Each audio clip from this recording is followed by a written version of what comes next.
आदाब नाज़रीन, जम्मू कश्मीर लद्दाख देख रहे हैं आप, मैं हूं आपके साथ सितफ सैफी। आरोग्य भारती जम्मू कश्मीर और लद्दाख की तरफ से एक रोज़ा प्रोविंशियल प्लान मीटिंग विजयपुर में मुनाकिद की गई। इसमें लगभग 95 कारकुनान ने हिस्सा लिया, जिसमें 11 जिलों के नुमाइंदे शामिल थे। Arogya Bharati north zone coordinator संजीवन ने प्रोविंशियल प्लान मीटिंग की सदारत की, जिसमें जिला सदर डॉक्टर चंद्रमोहन ने प्रोग्राम किया। बैठक में आरोग्य भारती के कठुआ, बिलावर, बनी, बसोली, सांबा, रियासी, उधमपुर, अखनूर, बिश्ना और आरसपुरा के कारकुनान शामिल हुए। सभी ने इस जानकारी को समाज में फैलाने का अहद लिया।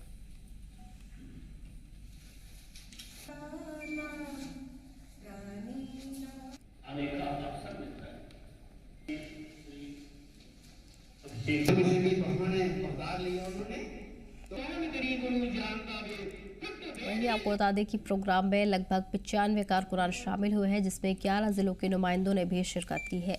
वहीं आरोग्य भारती नॉर्थ जोन को कोऑर्डिनेटर संजीवन ने प्रोविजन प्लान मीटिंग की सदारत भी की।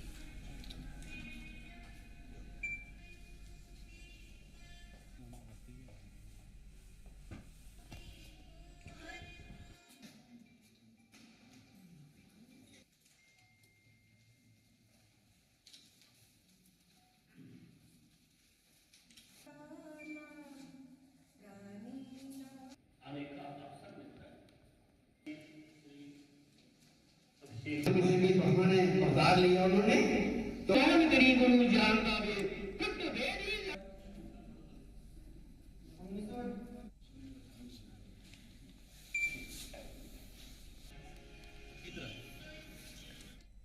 जम्मू डिवीज़न की तरफ से मुसाफिरों की सहूलत के लिए वक्फे से स्पेशल ट्रेनें चलाई जाती हैं, जिससे कि रेलवे यात्रियों को बेहतर सहूलत देने के साथ इजाफी भीड़ कंट्रोल के दौरान यात्रियों को सफ़र को यकीनी बनाया जा सके।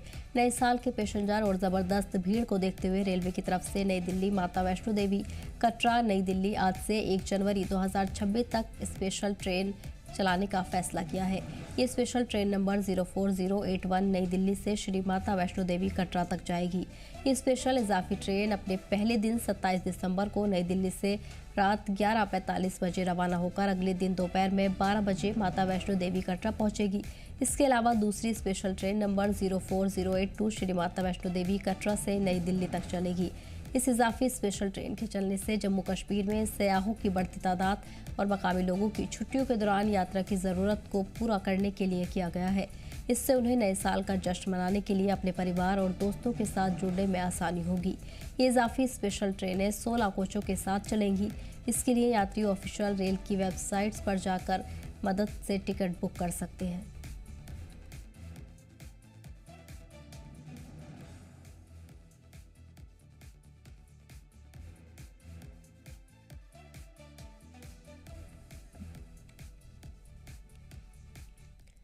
बड़गाम रेलवे स्टेशन पर दर्दनाक हादसा पेश आया, जब श्रीनगर के 4 लड़के फोटोज ले रहे थे। उसी दौरान वो 25,000 वोल्ट की बिजली के तार से छू गए, जिससे 2 लड़कों को जलने के निशान आ गए। एक लड़का शदीद जख्मी हुआ और जख्मियों का फिलहाल इलाज चल रहा है।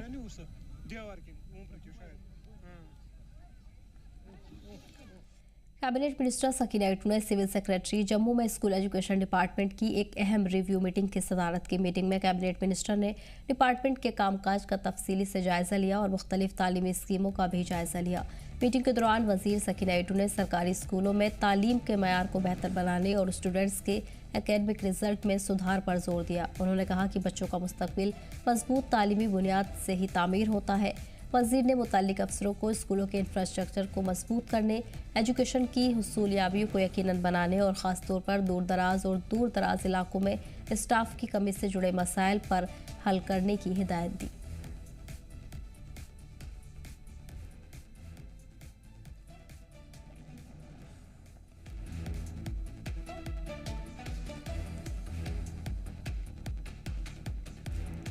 इस बीच आपको बता दें कि स्कूल एजुकेशन डिपार्टमेंट की रिव्यू मीटिंग की गई। कैबिनेट सकीना आइटू ने मीटिंग की सदारत की है। वहीं डिपार्टमेंट के कामकाज का जायजा लिया गया। स्टूडेंट्स के एकेडमिक रिजल्ट में सुधार पर भी जोर दिया गया है। तमाम आला अफसरान भी मीटिंग में शामिल हुए। स्कूल एजुकेशन डिपार्टमेंट की रिव्यू मीटिंग मुनाकिद की गई थी, जिसमें कैबिनेट मिनिस्टर सकीना आइटू शामिल रही।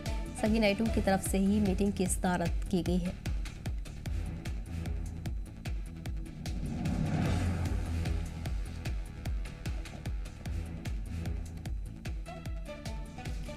पीडीपी सदर महबूब मुफ्ती की पब्लिक इंटरेस्ट लिटिगेशन, जिसमें उन्होंने यूटी के बाहर जेलों में बंद कैदियों को जम्मू कश्मीर की जेलों में वापस लाने की मांग की थी, उसे हाईकोर्ट ने खारिज कर दिया है। अदालत ने कहा कि ये अर्जी सियासी मफाद के लिए दायर की गई है, न कि मौजूदा पब्लिक इंटरेस्ट के लिए। ऐसा कहते हुए अदालत ने बताया कि पीआईएल को सियासी एजेंडे को साधने के तौर पर इस्तेमाल नहीं किया जा सकता।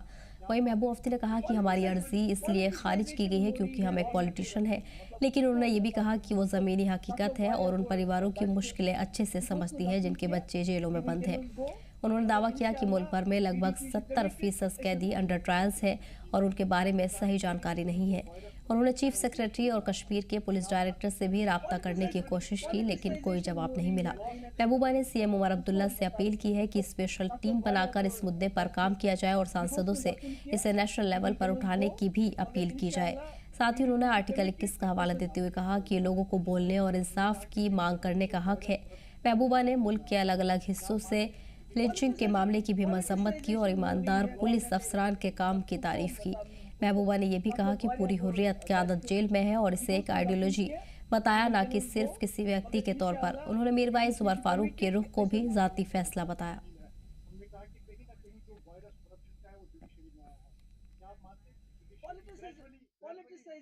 के कारोबार पर काबू पाने और मुलजिमों के माली नेटवर्क को तबाह करने के लिए लगातार जम्मू कश्मीर पुलिस कार्रवाई करती रहती है। इसी कड़ी में आज गुल इलाके में एक ड्रग स्मगलर के रिहायशी मकान को सील किया गया। ये पूरी कार्रवाई कानूनी अमल के बाद की गई है। ये मकान मोहम्मद सलीम का है, जो कि जलास गुल तहसील जिला रामबन के रहने वाले हैं। मुलजिम मोहम्मद सलीम शान आदतन क्रिमिनल हैं और इसके खिलाफ गुल पुलिस स्टेशन में 5 मामलों की जांच चल रही है।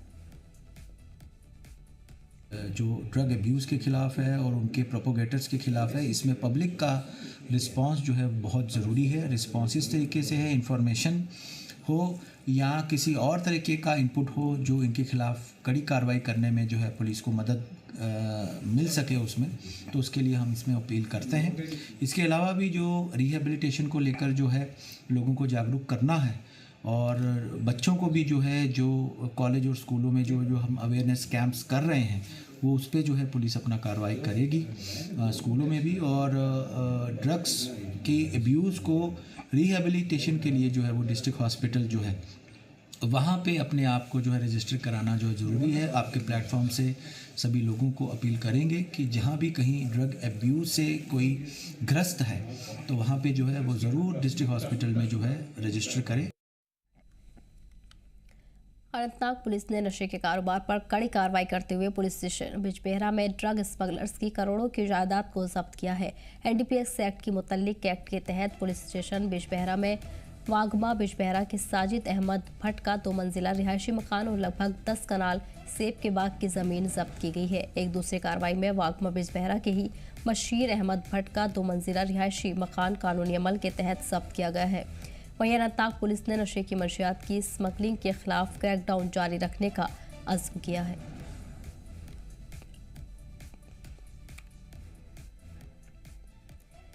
All India People's National Party के सदर मुदस्सिर तांत्रे ने भारत के मुख्तलिफ रियासतों में कश्मीरी शॉल ताजिर के साथ हो रही मुबैना बदसलूकी और हमलों की कड़ी मजम्मत की। इन वाक़यात को इंतहाई तशवीशनाक और नाकाबिल कबूल बताया। सहाफ़ियों से बात करते हुए मुदस्सिर तांत्रे ने कहा कि कश्मीरी शॉल ताजिर मुल्क के मुख्तलिफ हिस्सों में सिर्फ ईमानदारी से काम करने जाते हैं और उनके खिलाफ किसी भी तरह की हरासा करना या तशद्दुद उनके बुनियादी हुकूक की खिलाफ वर्जी है। उन्होंने जम्मू और कश्मीर के बाहर काम कर रहे कश्मीरी कारोबारियों पर काफ़ी तशवीश का इजहार किया। वहीं इस बीच उन्होंने यूटी हुकूमत की चुप्पी की भी मजम्मत की। जी, जे एंड के लद्दाख में आपका खैर मकदम। मैं हूँ आपका मेज़बान एजाज मंजर। इस वक्त हम मौजूद है डिस्ट्रिक्ट कुपवारा के सब डिस्ट्रिक्ट हंदवारा में। मेरे साथ बात करने के लिए यहाँ पे मौजूद है मुदस्सिर तांत्रे। अगर बात करेंगे तो लगातार कई दिनों से सोशल मीडिया पर वीडियो वायरल होती है, खासकर कुपवारा की जो यहाँ पे जो पढ़े लिखे नौजवान जो बाहर अपनी रोजी रोटी कमाने के लिए जा रहे हैं और उनको हरास किया जा रहा है वहाँ पे। अगर बात नौजवानों को हरास किया जाए, हरियाणा की बात करें, हिमाचल की बात करें, उत्तराखंड की बात करें, इन्हीं मुद्दों पे मेरे साथ बात करने के लिए मौजूद है मुदस्सिर, उससे जानने की कोशिश करेंगे। देखिए, पहली बात कि ये सिर्फ डिस्ट्रिक्ट कुपवारा के लोगों के बारे में ही नहीं है, उनके खिलाफ नहीं, ये सारे कश्मीर के कश्मीरियों के खिलाफ है जो भी बाहर अपनी रोज़ी कमाने के लिए जाते हैं। अफसोस ये है कि हम हिंदुस्तान को अपना हिस्सा मानते हैं, अपने आप को हिंदुस्तान का प्राउड पार्ट मानते हैं, बट अफसोस से ये कहना पड़ता है कि अभी भी हिंदुस्तान में, हमारी कंट्री में ऐसे कुछ ऑर्गेनाइजेशन है, छोटी छोटी ऑर्गेनाइजेशन जो एफिलेटेड है कहीं ना कहीं से भारतीय जनता पार्टी से या साथ एफिलेटेड है, वो अपने आप को हाईलाइट करने के लिए उनको सिर्फ एक ही सॉफ्ट टारगेट होता है, वो है कश्मीरी मुस्लिम जो वहाँ बाहर काम करने के लिए जाता है। और हमें क्यों साबित करना पड़ता है हर टाइम कश्मीरों के लिए या इवन के इंडियन मुस्लिम्स के लिए भी हमें साबित क्यों करना पड़ता है क्या हम हिंदुस्तानी हैं कि नहीं है? तो देखिए, रिलीजियसली हम डिफरेंट हो सकते हैं, हम हर एक मज़हब को पूजने वाले हैं। यहाँ दुनिया में मुझे लगता है कि वाहिद इंडिया है जहाँ पे सारे रिलीजन्स मिलजुल के रहते थे। आज जब हम देखते हैं कि हमारी कंट्री में मुस्लिमों को टारगेट किया जाता है, कभी देशभक्ति साबित करो, कभी भारत माता की जय कहो, कभी कुछ कहो, तो ज़रूरी नहीं है कि कोई एक बात बोले दूसरी बात बोले। अगर आपके सामने एक कुफारा का एक शॉल सेलर जो एजुकेटेड था, जो आपका अपना कॉन्स्टिट्यूशन राइट भी बोल रहा है, आपको समझना चाहिए था कि ही इज़ एन एजुकेटेड गाय। और दूसरी बात, आपको ये भी समझना चाहिए कि अगर वो आप उससे पूछते हो, वो कहता है कि आई एम प्राउड इंडियन, तो इसके बावजूद अगर ये चीज़ें हो रही है तो बड़े अफसोस से कहना पड़ता है हमारे यहाँ भारतीय जनता पार्टी के जो भी सारी कंट्री में सरकार चला रहे हैं, उनके ऑफिशियल स्पोक्समैन जिनको अल्ताफ ठाकुर साहब के नाम से हम जानते हैं, और उनका नाम भी अल्ताफ ठाकुर ही है, तो जब वो नीतीश कुमार जी को सपोर्ट करने के लिए आते हैं, उनको एडवोकेट करने के लिए आते हैं, उस वक्त तो मुस्लिम हमारी बहन के खिलाफ बात करता है। वो उस वक्त भूल जाता है कि मुस्लिम राइट्स क्या है, और वो खुद भी शायद मुस्लिम है। तो उसको चाहिए पहले ये देखे क्या, अगर बीइंग द कश्मीरी, क्या उसको बात नहीं करनी चाहिए थी?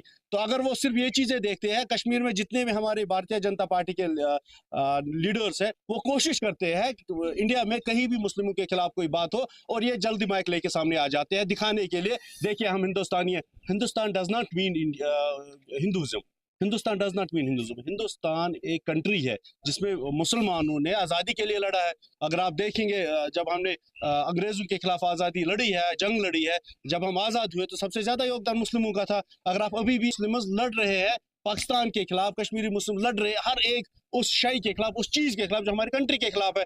तो मैं कहना चाहता हूँ और रिक्वेस्ट करना चाहता हूँ अपने ऑनरेबल चीफ मिनिस्टर से कि अगर आप, कब तक आप रोना रोगे, मुझे पावर नहीं है, मुझे स्टेट नहीं है? क्या आप होम मिनिस्टर के साथ बात नहीं कर सकते? क्या आप दिल्ली स्पेशली इस चीज़ के लिए नहीं जा सकते? जब आप फॉर्चूनर लेने के लिए दिल्ली जा सकते हैं, हमें फॉर्चूनर्स लेने हैं या फंड चाहिए, आज कश्मीरियों की इज्जत के लिए, उनकी सिक्योरिटी के लिए आप दिल्ली क्यों नहीं जाएंगे? पहली बात। दूसरी बात, हम ऑनरेबल मनोज सिन्हा जी से कहना चाहते हैं, आप तो हमेशा में कहते रहते हैं कश्मीरी पीस लवर्स है, कश्मीरी ये है, Kashmir has rejected the terrorism and other things. तो आज आप क्यों नहीं बात करते हैं? कश्मीरियों की प्रोटेक्शन की बात क्यों नहीं की जा रही है?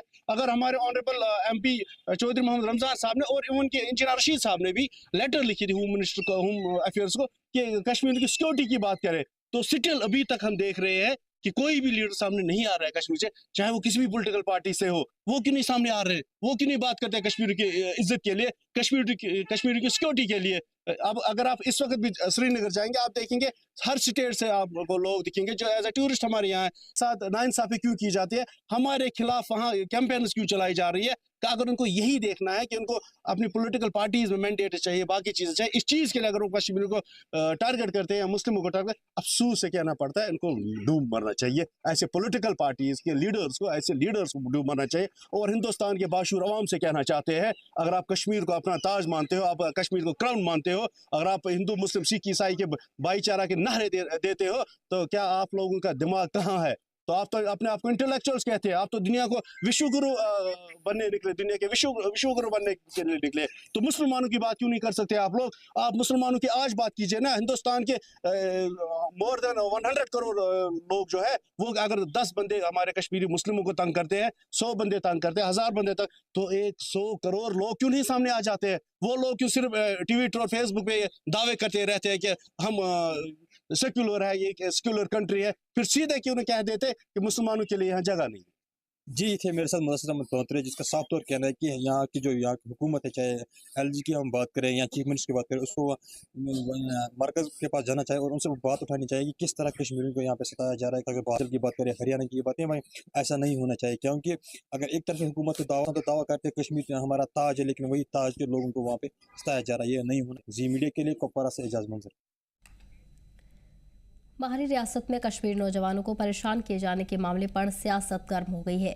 इस मामले पर राष्ट्रीय बजरंग दल ने महबूबा मुफ्ती और इल्तिजा मुफ्ती पर सख्त तनकीद की और इल्जाम लगाया कि ये लोग हिंदू मुस्लिम के नाम पर सियासत कर रहे हैं। इस दौरान राष्ट्रीय बजरंग दल ने यह भी कहा कि अगर किसी ने हिंदू तंजीम का नाम खराब करने की कोशिश की है तो उनकी जांच होनी चाहिए और सरकार को उन पर सख्त कार्रवाई करनी चाहिए। महबूबा मुफ्ती हिंदू मुसलमान की राजनीति करती हैं और उन्होंने कहा कि अगर किसी ने हिंदू संगठनों के नाम खराब करने की कोशिश की है तो कार्रवाई जरूर हो।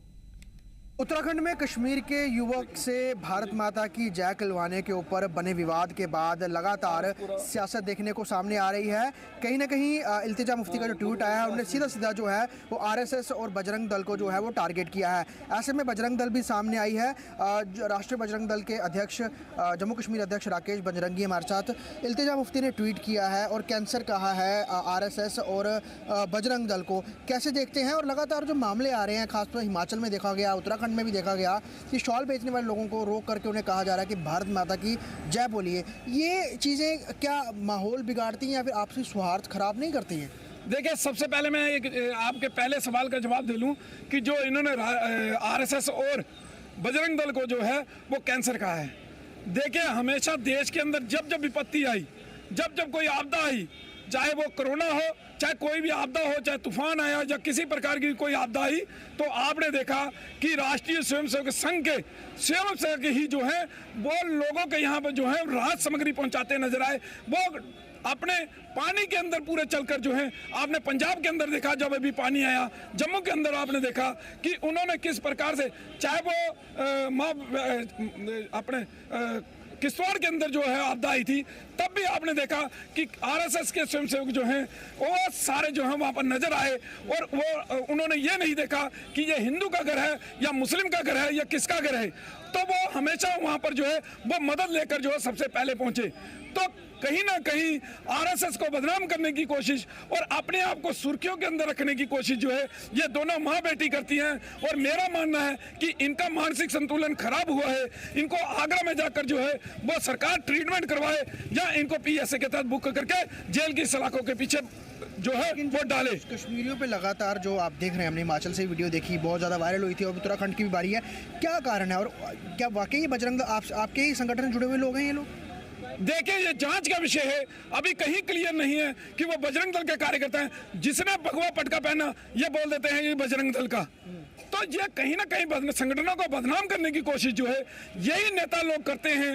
ये बजरंग दल या आरएसएस ने कभी भी देश को बांटने की कोशिश नहीं की है, हमेशा देश को एकजुट करने का काम किया है और हमेशा जो है देश के अंदर सद्भाव जो है वो बनाए रखने का काम किया है। कभी भी कोई उसने देश को तोड़ने की बात नहीं की है, लेकिन कहीं ना कहीं संगठनों को बदनाम करने की कोशिश जो है ये हमेशा करते रहे हैं।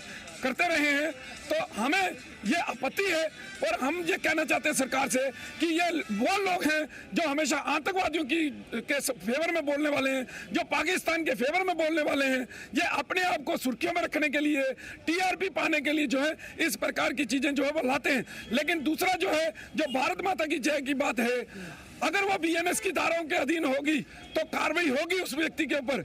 लेकिन मैं ये भी पूछना चाहता हूं महबूबा मुफ्ती से कि देश आजाद होने से पहले हिंदू मुस्लिम सब मिलकर भारत माता की जय के जो है वो नारे लगाते थे, लेकिन अब ऐसा क्यों कि नारे नहीं लग रहे? अब इनको भारत माता की जय बोलने से अब क्यों परेशानी है? तो ये सारी चीजें सामने हैं। तो हमारी ये मांग है कि ऐसे लोग जो देश को बांटने का काम कर रहे हैं, क्योंकि ये लोग बांग्लादेश के ऊपर आवाज नहीं उठा रहे हैं, क्योंकि वहां पर हिंदू मारा जा रहा है। वहां दीपू चंद्र दास मारा गया, उसके बाद 3 बच्चियों को जिंदा जला दिया गया, उसके बाद हिंदुओं को घरों के अंदर बंद करके आग लगा दी गई। उसके ऊपर बात नहीं करेंगे। ये केवल लगता है मुद्दा भटकाने की कोशिश की जा रही है। बिल्कुल, ये केवल अपनी कम्युनिटी की बात करें तो हिंदू मुस्लिम कौन कर रहा है? मैं ये पूछना चाहता हूं, क्योंकि हिंदुओं के ऊपर विपत्ति आई तो ये नहीं बोलेंगे, अपनी कम्युनिटी के ऊपर आई तो बोलेंगे। तो हिंदू मुस्लिम कौन कर रहा है? ये सामने है। तो सरकार को इसके ऊपर कड़ा संज्ञान जो है वो लेना चाहिए। धन्यवाद। तो साफ तौर पर यहाँ पर राकेश बजरंगी ने यही कहा है कि उन लोगों ने जिन्होंने ये नारे लगाए हैं या फिर नारे लगवाने के लिए जोर भरा है, उन पर जांच होनी चाहिए, वो हमारे दल से नहीं है। वहीं महबूबा मुफ्ती और इल्तिजा मुफ्ती पर इल्ज़ाम लगाया कि हिंदू मुस्लिम की राजनीति ये करते हैं बजाय आरएसएस और बजरंग दल के। जी, जम्मू कश्मीर लद्दाख के लिए जम्मू से ख्वाहिश पटियाल की रिपोर्ट। सोशल मीडिया हैंडल से हुर्रियत से अपना ताल्लुक हटाने के फैसले का इस्तकबाल किया। अल्ताफ ठाकुर ने कहा, मीरवाइज के वालिद को दहशतगर्दों ने मार डाला था। आज हुर्रियत का टैग हटाकर उन्होंने ये साफ पैगाम दिया है कि आज के जम्मू कश्मीर में ऐसी सोच नहीं चल सकती जहां कौम परस्ती सबसे अहम है। अल्ताफ ठाकुर ने सीएम उमर अब्दुल्ला की आवाज़ पर आगा रहुल्ला के एहतजाज की भी मजम्मत की। उन्होंने कहा कि आगा रहुल्ला को पता है कि सीएम फौरन टूर पर है। क्या वो स्टूडेंट्स की भलाई के बारे में सोच रहे हैं या फिर नेशनल कॉन्फ्रेंस स्टूडेंट्स को भ्रमित कर रही है? हमें जवाब चाहिए। प्री प्लानड है, एक वो कन्फ्यूजन क्रिएट करने का। नेशनल कॉन्फ्रेंस ने 6 महीने का टाइम दिया था, रिपोर्ट अभी तक मंजर आम पे रिपोर्ट नहीं लाया, उन्होंने पब्लिक नहीं किया। अब आगा साहब कह रहे हैं कि अगर सैटरडे तक नहीं हुआ तो संडे को मैं घेराव करूंगा सीएम की कोठी साहब का। सीएम साहब कश्मीर में ही नहीं है, JNK में नहीं, आउट ऑफ कंट्री है, फॉरेन पे गई है। अच्छा, घेराव कहाँ करोगे आप और किसका घेराव करोगे? चीफ मिनिस्टर तो अवेलेबल है नहीं। अब जिस तरह से नेशनल कॉन्फ्रेंस की पॉलिसी है, नेशनल कॉन्फ्रेंस कुछ कहती है और आगा साहब को लगाया है कुछ और कहने के लिए, ये टाइम कंज्यूमिंग है और एक वो कन्फ्यूजन क्रिएट करने के लिए, क्योंकि नेशनल कॉन्फ्रेंस कुछ कर नहीं पा रही है। इसलिए इन बच्चों के साथ, जिन बच्चों को इन्होंने वादा किया है कि रिजर्वेशन का, अब उनका टाइम ये थोड़ा सा पीछे खींच रहे हैं, जिसको हम टाइम कंज्यूमिंग वर्ड कह सकते हैं। यही नेशनल कॉन्फ्रेंस, एक कन्फ्यूजन जानबूझकर क्रिएट किया जा रहा है। आगा साहब कुछ लाइन पकड़ते हैं, नेशनल कॉन्फ्रेंस कुछ लाइन पकड़ती है, लेकिन ये सारा अंडरस्टैंड है। इमाम खुमैनी मेमोरियल ट्रस्ट कारगिल लद्दाख को इंटरनेशनल लेवल पर मशहूर इमाम खुमैनी वर्ल्ड अवार्ड से नवाजा गया है। ये पुरस्कार ईरान के तेहरान में मुनाकिद फर्स्ट इमाम खुमैनी वर्ल्ड अवार्ड तकरीब में दिया गया, जहां दुनिया भर के स्कॉलर्स, लीडर्स, समाजी कारकुनान और उनकी समाजी खिदमत, तालीम और इंसानियत की खिदमत के लिए अवार्ड दिया गया। IKMT कारगिल की ओर से ये अवार्ड हाजी असगर अली करबलाई ने तेहरान में मुनाकिद तकरीब में शामिल होकर हासिल किया। ट्रस्ट को ये अवार्ड आलमी सतह पर उसकी बेहतर सर्विसेज, इंसाफ, भाईचारे, समाजी भलाई के काम करने के लिए दिया गया है। आपको बता दें कि IKMT कारगिल एक अहम इस्लामी समाजी ट्रस्ट है जिसका क़याम शेख मोहम्मद हुसैन जाकरी ने कारगिल में किया था और ये ट्रस्ट तालीम, सेहत, समाजी भलाई और मजहबी सरगर्मियों के जरिए लोगों की खिदमत करता है। कारगिल लद्दाख में इस अवार्ड के मिलने पर मकामी लोगों में खुशी का माहौल है। IKTM की खिदमत के तई मिलने वाले इंटरनेशनल अवार्ड ट्रस्ट के लिए बड़ी कामयाबी है। जिंदगी के मुख्तलिफ शोबों में, चाहे वो एजुकेशन में, चाहे हेल्थ में हो, चाहे वॉलंटरी सर्विस में हो, चाहे वुमेन सेक्शंस में अगर आप देखेंगे, एग्रीकल्चर सेक्टर में आप देखेंगे, उसके अलावा मजहबी जितने भी आपके दुरूस हैं, तालीम है, उन सारे मैदान में आप देखेंगे और फनेज के मैदान में आप देखेंगे, लाइब्रेरी एस्टेब्लिशमेंट्स, यानी ज़िंदगी के मुख्तलिफ शोबों में उसी नूर से इंस्पायर होकर जिस ट्रस्ट की बुनियाद रखी गई, आज 46 साल के बाद इस्लामी जमहूरिया ईरान ने वर्ल्ड लेवल पे इमाम खुमैनी के नाम से, यानी हाईएस्ट इस्लामी जमहूरिया ईरान का जो अवार्ड है, वो 14 डिफरेंट पर्सनैलिटीज़ और एसोसिएशंस को दी गई। और उन 14 में से उसमें आपको फार ईस्ट एशिया से थे, अफ्रीका से थे, आपको यूरोप से था, आपको इस्लामी जमहूरिया ईरान से था और डिफरेंट जगहों से। उसमें आपका ये इमाम खुमैनी मेमोरियल ट्रस्ट भी था। तो यकीनन ये हम सबों के लिए, पूरी मिल्लत करगिल के लिए, पूरी लद्दाख के लिए, पूरी हिंदुस्तान के लिए बाइस फ़ख्र बिसात है। फिलहाल इस बुलेटिन में इतना ही। हमें दीजिए इजाज़त। देखते रहिए जम्मू कश्मीर लद्दाख।